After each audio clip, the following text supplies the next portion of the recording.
축복은 감사하는 자의 것. 누가복음 17장 11절에서 19절 말씀입니다.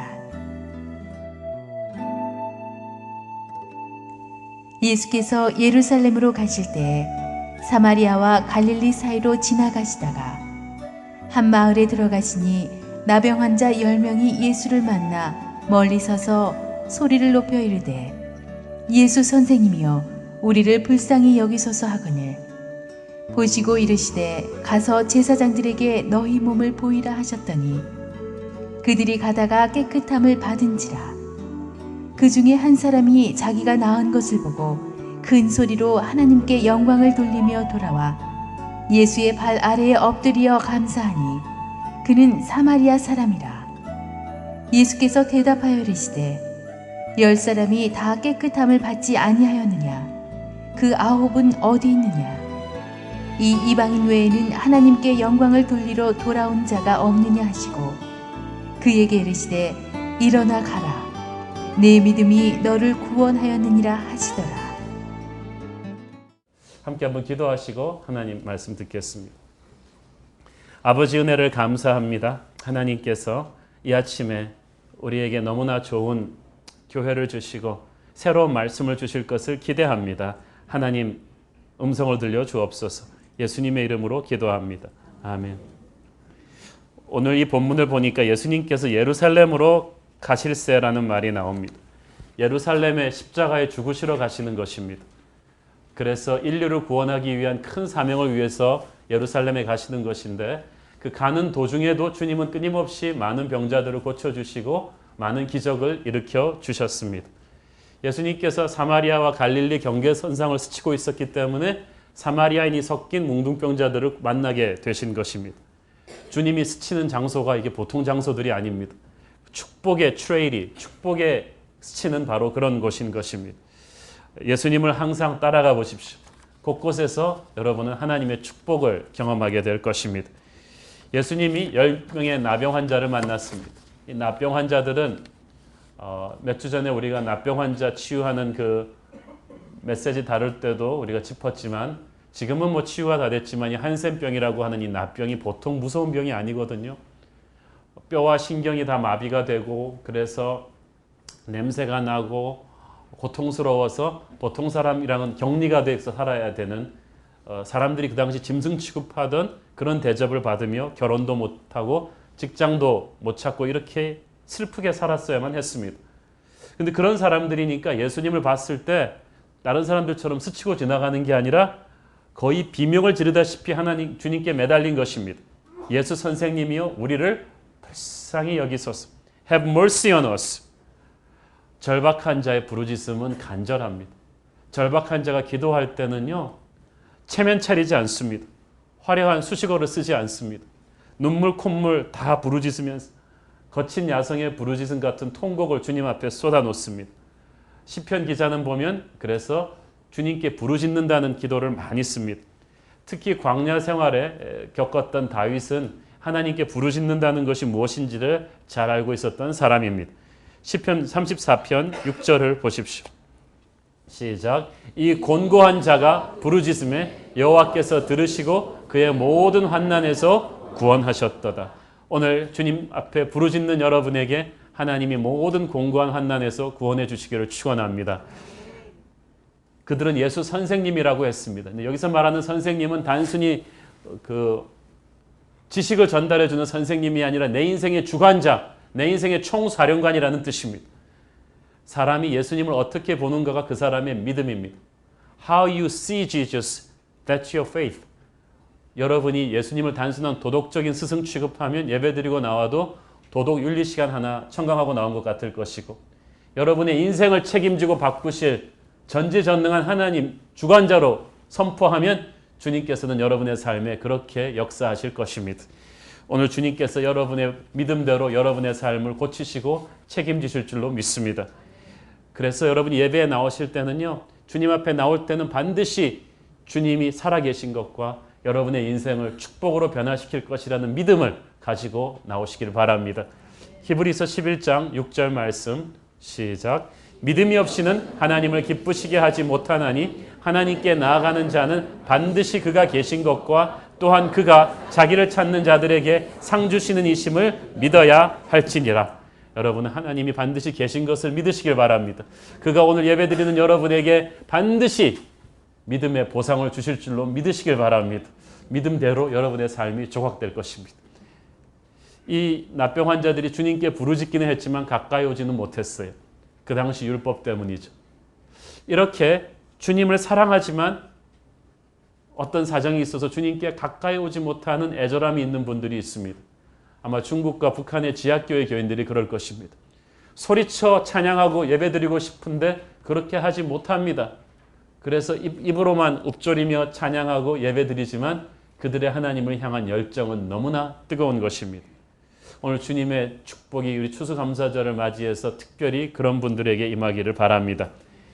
예수님께서 그 부르짖는 사람들의 고통을 그냥 스치지 않으시고 응답해 주셨습니다.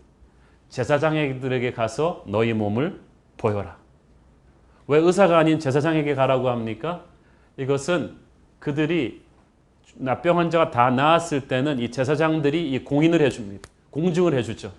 그러면 그것이 제사장한테 받은 이 공증 페이퍼가 자기가 이제 사회생활을 정상적으로 할 수 있다는 그 증명서가 됩니다.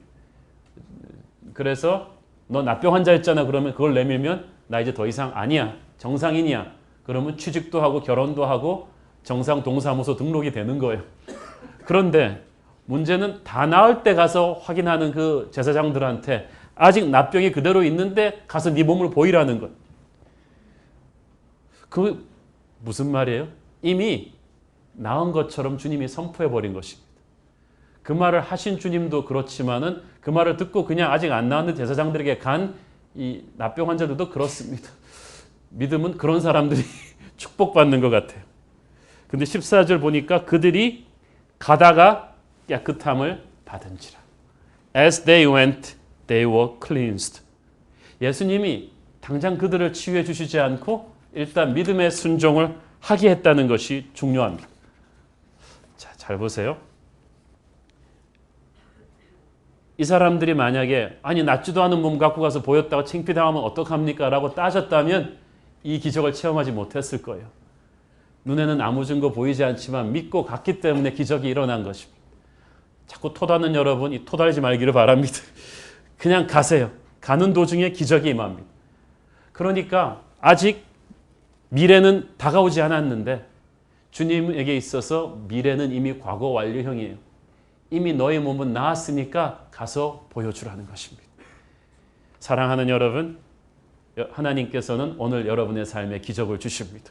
치유를 주십니다. 소망을 주시는데 믿음의 순종이라는 바구니에 담아서 주십니다.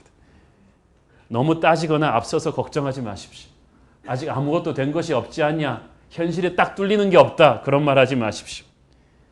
납병 환자들이 가는 도중에 깨끗함을 입은 것처럼 여러분이 순종하고 가면 가는 도중에 하고 어느 순간 하나님의 축복이 여러분의 삶에 임해 있을 것입니다. 여러분이 잠들려고 자야지 10시까지는 자야지 이렇게 몸부림친다고 10시에 딱 잠이 오는 게 아니에요. 그냥 누우면 어느 순간에 그냥 자기도 모르게 잠이 들어버리는 것처럼 하나님도 그렇습니다. 언제 고쳐주시나 보자 그러면 스톱워치 보지 마세요. 하나님은 어느 순간인가 축복이 탁 임하게 하십니다. 그저 묵묵히 믿음의 순종을 하고 계시면 하나님의 때에 하나님의 방법으로 축복이 임하는 거예요. 히브리서 11장 6절 말씀처럼 믿음이 없이는 하나님을 기쁘시게 하지 못하나니 하나님께 나아가는 자는 그가 계신 것과 그가 자기를 찾는 자들에게 반드시 상 주시는 이심을 믿어야 할지니라. 하나님은 반드시 여러분의 믿음을 보답하실 거예요. 자, 오늘 스토리에서 하이라이트는 그런데 지금부터예요. 모든 사람이 다 자기 병이 나은 걸 보고 기뻐했는데 그 다음이 문제죠. 그중 한 사람만이 돌아와서 하나님께 예수님께 감사를 드리고 영광을 돌렸다. 저는 이걸 보면서 참 그렇습니다. 이 10대 1의 비율 아닙니까? 10명이 기적을 체험했는데 그래도 반타작은 했으면 좋겠는데 한 명만 와요. 근데 이 10분의 1의 비율이 교회도 적용되거든요. 우리 교회 작년 성도 1000명 중에서 새벽기도 나오는 사람 몇 명이나 될까요? 10분의 1이에요. 희한해요. 그게 참. 하나님을 할 때 헌신할 때 보면은 보통 한 10분의 1 정도 한다고 보면 됩니다. 이 11조의 이 법칙이 희한하더라고요. 전 생각해 봤습니다. 10명 중에 9명은 왜 감사하러 돌아오지 않았을까? 이런 처음부터 얘네들이 이렇게 네 가지가 없는 사람들이었을까? 그런 말 어떻게 이렇게 뻔뻔한 사람들이 다 있나? 와서 땡큐 해야 되는데 처음부터 이런 파렴치한들인가? 와, 우리 생각하지 감사를 모르는 것들 그러면서 막 그러지만 왜 그렇게 흥분하냐 하면은 우리가 바로 그런 사람들이기 때문에 그래요. 저는 그 생각을 해봅니다. 이 사람들이 처음부터 나쁜 사람들이었다기보다는 생각하는 게 많았던 거예요. 그러니까 몸이 아픈 사람은 내가 몸이 나으면 뭔가를 해야지, 이렇게 해야지라고 생각하는 꿈이 있었어요. 수험생들은 내가 대학 들어가면 이렇게 해야지라는 대학 생활에 대한 꿈이 있고, 처녀 총각들은 내가 결혼하면 사랑하는 사람이랑 이렇게 해야지라는 꿈이 있어요. 아프면서도 이 사람들은 꿈을 꾸지 않았겠습니까? 아프면은 내가 아팠기 때문에 결혼 못했는데 사랑하는 저 여자랑 한테 빨리 가서 결혼 신청을 해야지. 내가 정상인처럼 직장 잡고 싶었는데 빨리 가서 직장 잡아야지. 우리 부모님 돌아가시기 전에 효도해야지. 자꾸 이런 생각들이 다 있었을 거예요. 딱 몸이 나으니까 고쳐주신 주님께 땡큐 하기보다는 평소에 하던 그 생각대로 다 움직인 거예요. 그러니까 이 사람들도 안 된 거죠. 어쨌든 열의 아홉이 감사를 하지 않았다. 그 모습 속에 바로 우리의 모습이 있다는 겁니다. 그런데 어쨌든 포커스는 이 돌아온 딱 한 사람이에요. 이 한 사람이 감사를 주님께 돌아와서 하는데 이 사람이 사마리아인이었다고 성경은 말합니다. 그러니까 인종차별 심할 때 미국에서 흑인이었다. 마찬가지죠. 저는 그래서 그 10명 중에서도 이 사마리아인이 좀 왕따 당했을 것이라고 생각합니다. 너 좀 떨어져서 걸어와. 뭐 이렇게 해가지고 이런 사람이었기 때문에 예수님의 그 고쳐주신 은혜가 더 절실하지 않았을까 그렇게 믿습니다. 그러니까 다른 9명은 빨리 정상적인 삶으로 튀어 도망가 버렸는데 이 사람은 나는 먼저 예수님한테 와서 고맙다 그러고 가야지 라고 쉼표를 찍은 것입니다. 감사는 쉼표를 찍는 것입니다. 거룩한 쉼표를 찍는 것입니다. 대개 미래지향적인 사람들이 비전을 얘기한다는 핑계로 과거에 내게 부어주신 하나님의 은혜를 망각하고 갑니다. 그래서 걱정이 많은 거예요. 그러나 감사는 정신이 번쩍 드는 거예요. 이거 하나님이 해주셨지. 자기 센스로 돌아오는 것입니다. 이렇게 마음이 있는 감사는 돈과 시간의 희생을 치르게 돼 있어요. 그래서 유턴을 하는 것입니다. 사랑하는 여러분, 우리가 1년에 한 번 추수감사절 하니까 1년에 한 번 감사 좀 해보려고 쥐어짜는 분들이 있어요. 내가 뭐가 감사했지? 그래서 추수감사절 헌금 여보 얼마 넣을까 그럴 때 글쎄 여보 올해 하나님이 한 걸 봐서 그래가지고 우리의 시험 다 됐나? 그러면은 10,000원 더 넣고 우리 이번에 사업 잘 됐지? 그럼 10,000원 더 넣고 지난번에 아팠는데 하나님이 느리게 고쳐주셨지? 그럼 10,000원 빼고 막 이러면서 막 계산을 하는 거예요. 사랑하는 여러분 그러지 마세요. 감사는 매 순간 자신의 삶을 돌아보면서 하나님이 주셨던 은혜를 돌아보는 것입니다. 유대인들은 안식일 날 3가지를 한다고 합니다. 하나는 자기의 뒤를 돌아보는 것이고 하나는 위를 올려다보고 하나는 앞을 내다봅니다. 과거에 함께 하셨던 하나님의 은혜를 묵상하면서 음미하고 그리고 그 은혜에 근거해서 내 미래를 믿음으로 설계하는 거죠. 그래서 여러분은 거룩한 쉼표를 찍어야 됩니다. 여러분 바쁜 거 다 압니다마는 가끔씩 쉼표를 찍고 과거에 하나님이 함께 하신 축복을 돌이켜 봐야 됩니다. 그래야 미래도 담대하게 전진할 수 있는 믿음이 생깁니다. 미래에 대한 믿음이 없는 건 과거를 돌아보며 제대로 하나님의 은혜를 음미하지 않았기 때문이에요. 감사함이 적으면 미래를 향한 믿음도 약해져요. 사랑하는 여러분, 저는 그래서 이 추수감사절 하나님의 은혜를 음미하기를 바랍니다. 하나님의 은혜를 당연시 여기기 시작하면 영성이 병이 듭니다. 영성이 병이 들면 능력이 사라져요. 그래서 여러분께서 이번 추수감사절 정말 숨을 들이키면서 하나님이 함께 하신 은혜를 생각합시다. 감사할 줄 모르고 그냥 막 돌진하는 사람에게는 하나님이 가끔씩 인생에 브레이크를 걸어주십니다. 가끔씩 여러분 몸이 아프게 하시고 좌천되게 하시고 선거에서 떨어지게 하시고 사업에 돈줄이 막히게 하시고 이런 여러 가지 상황들을 통해서 여러분을 하나님 앞에 엎드리게 하는 것은 이때까지 당연시 여겼던 하나님의 축복을 다시 한번 돌아보게 하는 것입니다. 그렇게 해서 여러분을 준비시켜서 새로운 곳으로 보내는 거예요. 광야에서 만나를 감사할 줄 모르는 백성을 약속의 땅으로 들여보낼 수가 없었습니다. 사랑하는 여러분, 이 추수감사절 때 감사할 줄 모르는 그런 마음이 있다면 여러분에게 하나님의 은혜가 다시 한번 임하기를 바랍니다. 제가 아는 한 부부가 젊은 부부였는데 IMF 때 흑자 도산을 했습니다. 그래서 조그만 중소기업을 다 날리고 그 작은 변두리 마을로 이사해서 거기서도 옥탑방, 아주 찬바람이 쌩쌩 불어오는 옥탑방으로 그 어린아이들 둘과 30대 부부였죠. 넷이 이사를 가고 조그만 구멍가게를 하나 길거리에서 시작하게 되었습니다. 너무나 춥고 힘든 IMF의 겨울이었습니다. 남편은 그 조그만 구멍가게도 너무 적자가 나니까 사방에 돈 꾸러 다니다가 그날 밤에 바람을 두드리는 문지턱을 두드리는 그 찬바람을 들으면서 누워있는 아기들을 보면서 남편이 벽으로 돌아 누워서 훌쩍훌쩍거리고 웁니다. 너무 힘들어서. 그랬는데 아내가 등을 툭툭 두드리며 그렇게 말해 주었다고 합니다. 여보, 그래도 당신과 나 그리고 우리 아이들 다 건강하잖아요. 이 추위에 우리가 건강하지만 그리고 우리 함께 있잖아요. 그리고 우리가 하나님 믿잖아요. 당신은 다시 일어설 수 있을 것이다. 그 말을 듣고 남편이 정신을 번쩍 차리고 다시 그 절망 같은 IMF의 겨울을 딛고 일어나 재기에 성공했다고 합니다. 하나님께서 가끔씩 우리 인생의 겨울을 보내주시는 것은 우리와 함께 하신 하나님의 은혜를 다시 한번 음미하기 위함입니다. 여러분, 지금 감사할 수 없는 상황에 있다 할지라도 여러분의 눈을 들어 하나님의 손길을 기대하시기를 바랍니다. 왜냐하면 진짜 축복은 지금부터이기 때문이죠. 예수님께서 17절 18절을 보니까 이 감사하지 못하는 9명 때문에 너무 속이 상하셨습니다. 실망하셨습니다. 17절 18절을 보세요. 시작. 예수께서 대답하여 이르시되 10사람이 다 깨끗함을 받지 아니하였느냐? 그 9은 어디 있느냐? 이 이방인 외에는 하나님께 영광을 돌리러 돌아온 자가 없느냐 하시고, 니들이 이 이방인보다 못하냐는 거예요. 자, 이걸 보니까 하나님도 감정이 있으시구나라는 생각을 합니다. 하나님은 다 참고 괜찮으실 것 같죠? 그렇지 않아요. 하나님도 마음이 여리세요. 속이 상하신 거예요. 은혜를 보냈는데, 축복을 보냈는데 자기가 잘나서 받은 줄 알고 감사함이 없다면 하나님이 속이 상하세요. 마음이 상하세요. 우리는 하나님과 연결된 존재이기 때문에 하나님 마음 상하게 해놓고 나면 우리도 영적으로 어딘가가 막혀버려요. 감사는 타이밍이 중요하거든요.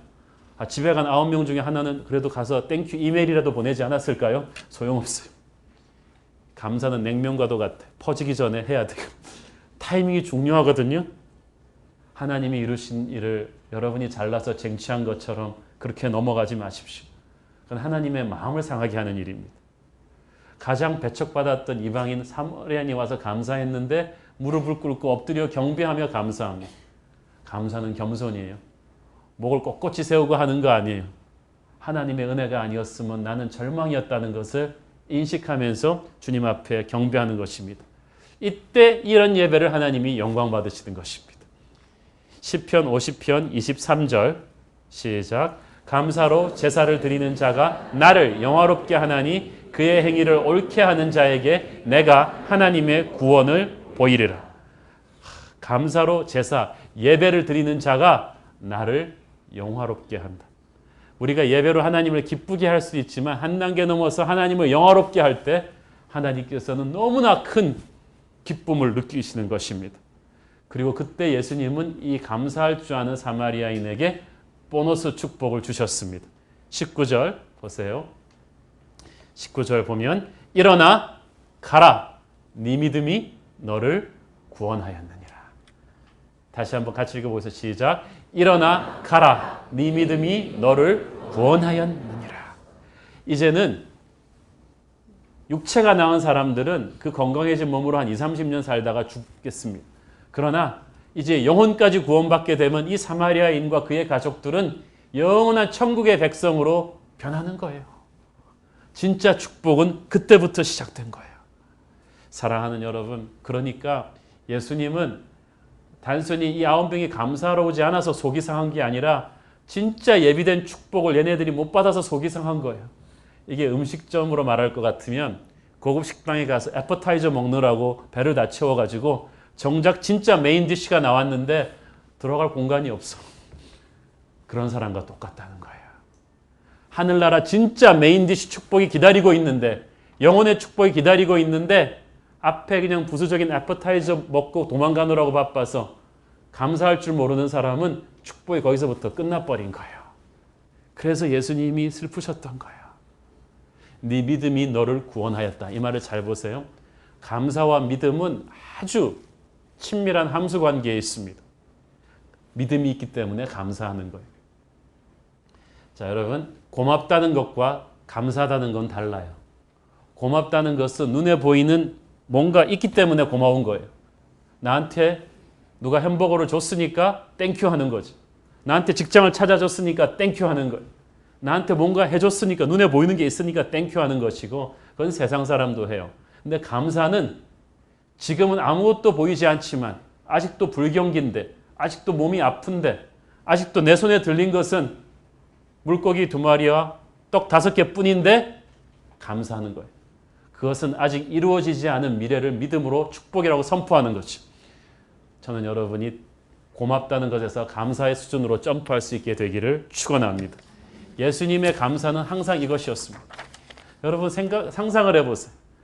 배고픈 사람은 5천 명이 넘게 쫙 바라보고 있는데 예수님 혼자 물고기 2마리, 떡 5개 들고 음식을 감사합니다 그러고 있으면, 우리야 결론을 아니까 그렇지만 다른 5천 명은 그때 어땠겠어요? 예수님만 드시나? 그러면서 이렇게 농심라면 선전 받듯이 쫙 보는 거예요. 그런데 예수님은 그 순간에 뭘 보았습니까? 축복의 미래를 이미 현실로 끌어온 것입니다. 믿음은 바라는 것들의 실상이요 보이지 않는 것들의 증거니, 여러분이 감사드릴 때 감사할 건수가 있어서 드리는 것은 믿음의 감사가 아니에요. 진짜 감사는 아직 무화과 나뭇잎이 마르고 논밭엔 소득이 없고 외양간엔 소가 없을지라도 나는 지금 광야에 서 있지만 내가 이 땅에 서 있음으로 말미암아 이 땅이 축복의 땅으로 될 것이라는 것을 믿는 거예요. 선포하는 거예요. 축복이라고 말하는 거예요. 그러면 그때부터 하나님이 개입하기 시작합니다. 믿음은 비즈니스 장사와도 같거든요. 적은 자본을 투자해서 크게 버는 거예요. 처음에는 작은 믿음으로 이 집회에 참석했는데 나갈 때는 큰 은혜를 받은 것입니다. 감사도 작은 것부터 하기 시작하면 점점 이게 쑥쑥 자라요. 감사하기 전에는 물고기 2마리와 떡 5개 뿐이었는데 감사하고 나니까 5천 명이 먹기 시작해요. 그리고 그 감사의 전달자가 되니까 5천 명 다 먹이고도 처음에 시작한 것보다 훨씬 많이 12광주리가 남은 것입니다. 사랑하는 여러분, 아무것도 없을 때 감사를 시작할 때 여러분의 곳간에 하나님의 축복이 어떻게 쏟아지는지 시험해 보길 바랍니다. 모르고 받은 축복도 많거든요. 진짜 축복은 감사한 다음부터 오는 축복이에요. 이게 메인 디쉬예요. 하늘의 창고에서 오는 영혼의 그 축복이 감사하는 그 순간부터 그 한 명의 사마리아인에게 오는 것입니다. 하나님은 하나님의 자녀들을 축복해 주기 위해서 지금 이 하늘의 냉장고 이만큼 쌓아놨는데 그것을 여는 것이 믿음이거든요. 그 믿음이 바로 감사의 언어로 선포되는 것입니다. 여러분, 말이 굉장히 중요해요. 성경은 너희가 너의 입술의 열매를 맺게 될 것이라고 말합니다. 많은 분들이 착실한 크리스찬이면서도 이 잘못된 입술 때문에 주님 주신 복을 다 까먹어버려요. 계속 입술로 자기는 안 될 거라고 얘기해요. 세상 사람들 따라서 불경기일 거라고 얘기합니다. 청년 직장 어렵다고 얘기합니다. 결혼이 어렵다고 얘기합니다. 그럼 여러분 평생 어려울 거예요. 그러나 믿음의 사람은 그렇게 하지 않아요. 그래서 내일부터 출근하려고 집을 나설 때마다 여러분 이렇게 한번 선포해 보는 거예요. 주님, 하나님 아버지, 오늘 하루도 하루 종일 나를 축복해 주실 것이니 미리 감사합니다. 제 한 걸음 한 걸음을 인도하셔서 제가 꼭 맞는 타이밍에 꼭 맞는 자리에 가서 꼭 맞는 사람을 정확하게 만나게 하여 주시옵소서. 당신의 은총이 오늘 내게 가는 곳마다 새로운 은혜를 열어주고 성공과 축복을 열어줄 것을 믿습니다. 내가 축복의 자리에 가는 것이 아니라 내가 가는 곳이 축복의 자리가 될 줄을 믿습니다. 저를 축복하셔서 다른 이들에게도 그 축복이 흘러가게 하여 주옵소서. 예수님의 이름으로 기도합니다. 아멘. 이러고 출근하는 거예요. 하루가 어떻게 달라지는지 내일부터 시험해 보기를 바랍니다. 감사는 자신의 미래를 축복이라고 선포하는 거예요. 지금 은행 잔고가 달랑달랑 하세요. 그래도 걱정하지 마시고 하나님의 축복이 올 것이라는 걸 믿고 선포하십시오. 지금 자녀가 너무 말썽을 부리세요. 무자식이 상팔자라고 말하고 싶으세요?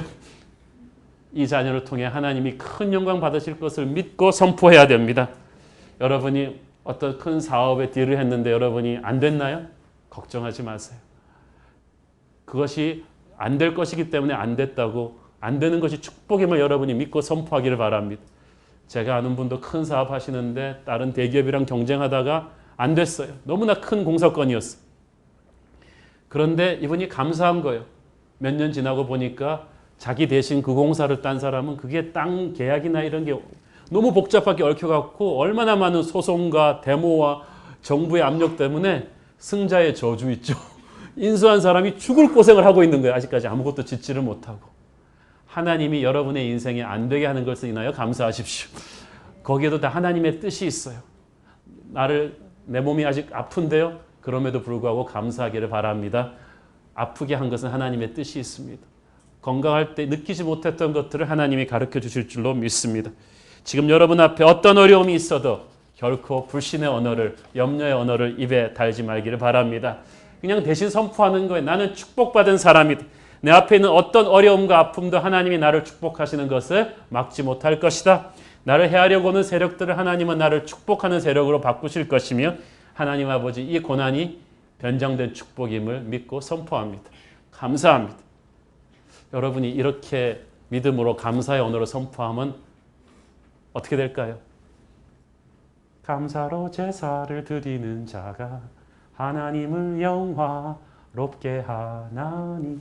하나님이 영광을 받으시면 어떻게 할까요? 천군 천사들 다 부르실 거예요. 너희들 들었지? 홍이가 저렇게 힘든데 믿음으로 감사하는구나. 저 믿음, 저 감사로 인해서 내가 너무 기쁘다. 내가 너무 큰 영광 받았다. 그러니 이제부터 너희들이 좀 내려가서 홍이의 믿음대로 저 한홍이의 미래를 바꿔줘라. 제 앞에 있는 껄쩍거리는 애들 좀 다 치워라. 저 힘들게 하는 사람들 좀 비켜가게 해라. 홍이가 하는 사업 분야가 지금은 트렌드가 아닌데 저걸 니들이 트렌드로 바꿔줘라.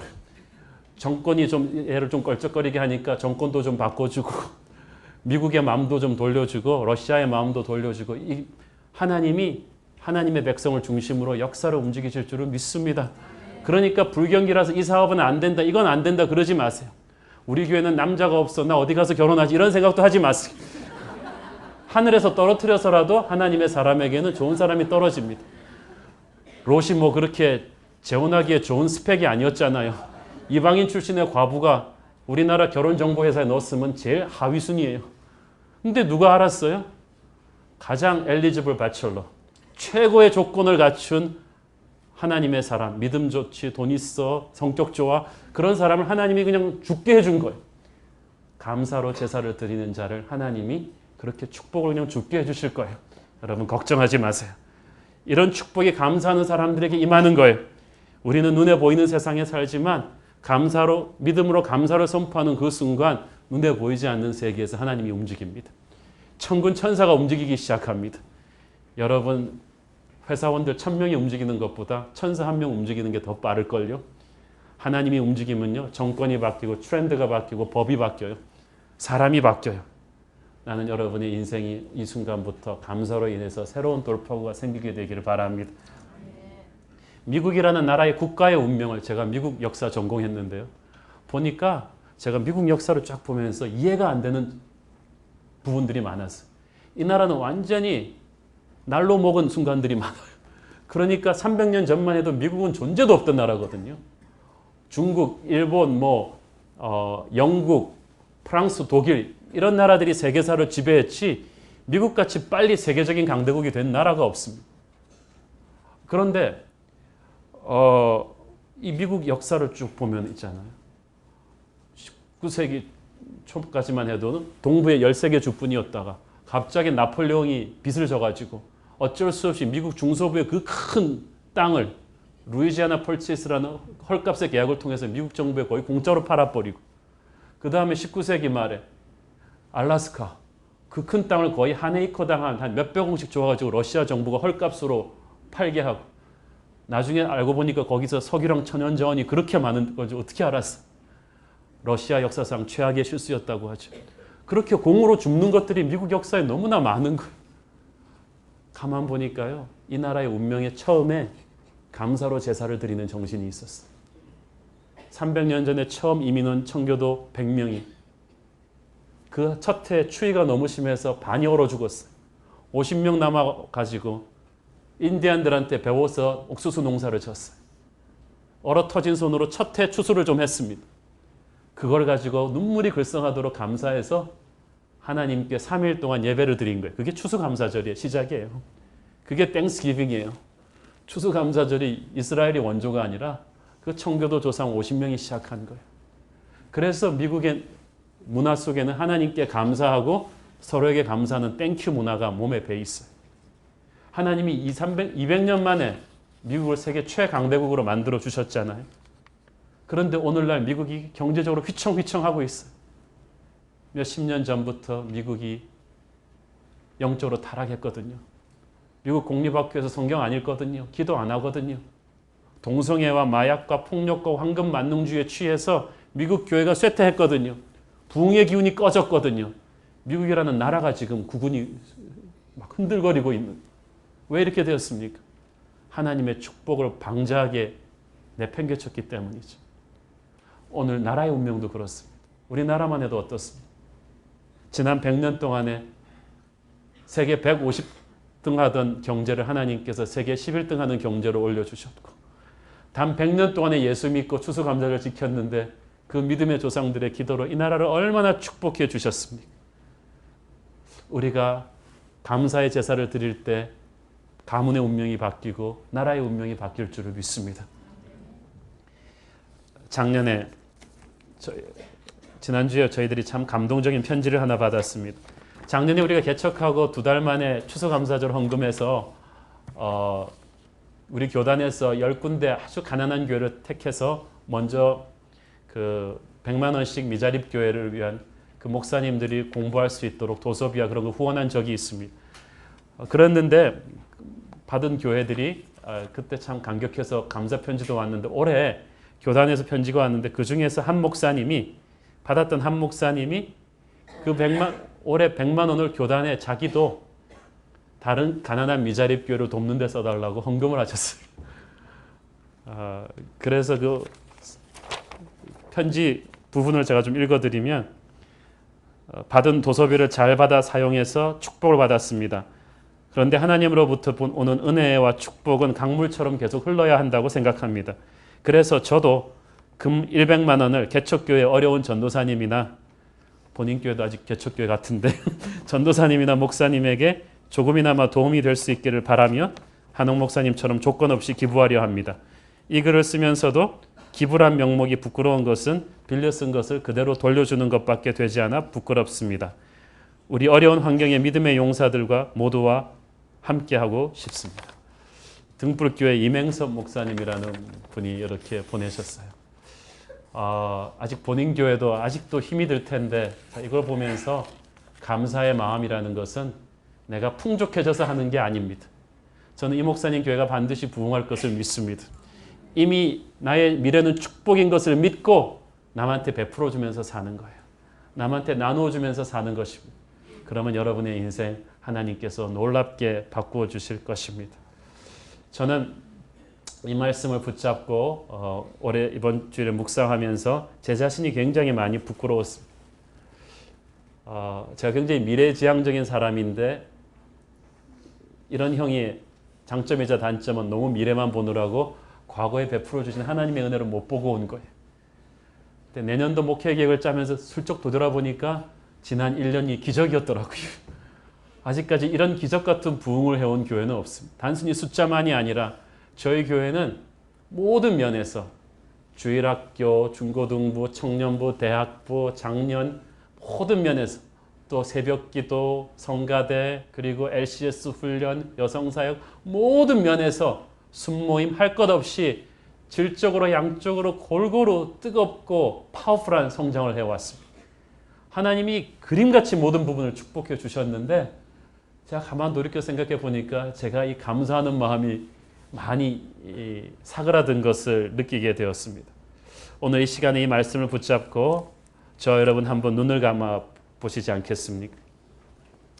여러분 이때까지 자신이 살아온 인생 여정을 한번 짧게나마 돌아보십시오. 어릴 때부터 지금까지 죽을 뻔한 위기에서 죽지 않고 살아난 적이 몇 번입니까? 앞길이 막혀서 막막하던 때에 하나님이 새 길을 열어주신 적이 몇 번입니까? 그때는 하나님이 기도 응답 안 해주셨다고 우리는 화를 냈지만 돌이켜보면 하나님이 그때 안 들어주셨던 것이 옳았던 적이 많았습니다. 실패도 거절도 하나님의 은혜였습니다. 여러분이 이렇게 예배드리러 나올 수 있을 정도로 사랑하는 배우자와 자녀들이 있는 것, 그래도 이만치 건강한 것, 그래도 이만큼 의식주 문제를 해결하며 살 수 있는 것은 과연 누구 때문입니까? 우리 새로운 교회가 이제 1년을 간 넘긴 교회가 이렇게 부흥한 것은 누구 때문입니까? 너무 많은 것을 받고 있으면서도 늘 하나님에게 불만만 토로했던, 감사를 몰랐던 9명의 나병 환자들이 바로 우리의 모습입니다. 이제 입을 열어 마음으로부터 하나님께 감사드리지 않겠습니까? 감사로 제사를 드리는 자만이 하나님을 영화롭게 한다고 했습니다. 하나님을 영화롭게 하는 그 순간부터 진짜 하늘의 축복이 저와 여러분에게 임할 줄을 믿습니다. 사랑하는 아버지, 오늘 우리의 삶을 돌이켜볼 때 없는 것 같았지만 하나님은 얼마나 많이 갖추어 주셨습니까? 내가 가지고 있는 것 중에 하나도 주님이 주시지 않은 것이 없는데 나는 왜 그렇게 염려하고 왜 그렇게 불만이 많았는지 모르겠습니다. 오늘 하나님의 성령이 우리를 가득 채워 주시옵소서. 예수님의 이름으로 기도합니다.